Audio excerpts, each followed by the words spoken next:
All right, F1 fanatics, stop scrolling right now because what I'm about to reveal is absolutely insane. The Aston Martin AMR26 just dropped. And let me tell you, this isn't just another car launch. We've got internal chaos, a legendary power struggle, and two drivers heading into the most controversial season of their careers. But first, answer me this. Who's the better driver, Fernando Alonso or Lance Stroll? Drop your answer in the comments below because this is about to get hot. So here's the deal. Aston Martin just unveiled their AMR26 Challenger for the 2026 season. And on the surface, everything looks perfect, right? New Honda power unit, ADRIAN NEWEY's first complete car design. That gorgeous matte green livery, it's a masterpiece. Lawrence Stroll is out here saying this is their clear statement of intent to win championships. But here's where it gets insane. Behind the scenes, it's an absolute disaster. Barcelona testing was a nightmare. Only 65 laps completed. Lance Stroll managed just 4 laps in an entire week. 4. Meanwhile, other teams are churning out hundreds of laps, gathering data, refining their cars, and Aston Martin can barely keep theirs running. And Fernando Alonso? Oh man, he's playing the political game perfectly. Listen to what he said. We'll evolve gradually, and maybe by mid-season or the second half, we can fight for big things. Maybe? Mid-season? This is a 2-time world champion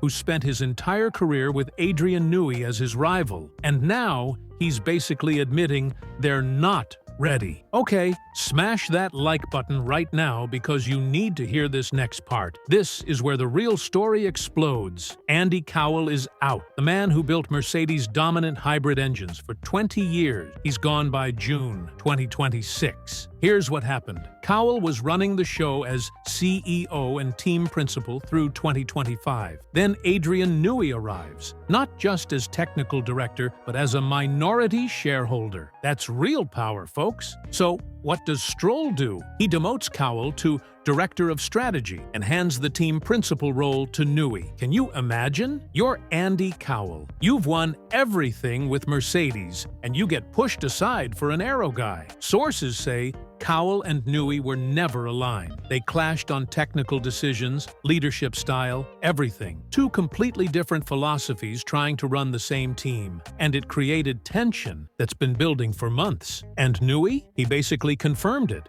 when he said it became very evident that Andy's skill set is exactly his strong point with the Honda relationship. So he very generously offered to be heavily involved in that. Generously offered? Come on. That's corporate speak for we squeezed him out. Now here's where this gets really interesting. Aston Martin went all in on 2026. They've been focused on this regulation change for years. They built the AMR technology campus. They partnered with Honda. They hired the greatest car designer in F1 history. Everything should be perfect. But what do they have to show for it? A car that can't complete testing, internal politics that just lost them one of the smartest engineers in the sport, and a radical design, which in F1 usually means we're taking a massive risk and we don't know if it'll work. Fernando Alonso is 44 years old. This might be his last realistic shot at a third world championship. He bet everything on ADRIAN NEWEY and Aston Martin. And right now, it's not looking good. Lance Stroll is under more pressure than ever. His dad owns the team,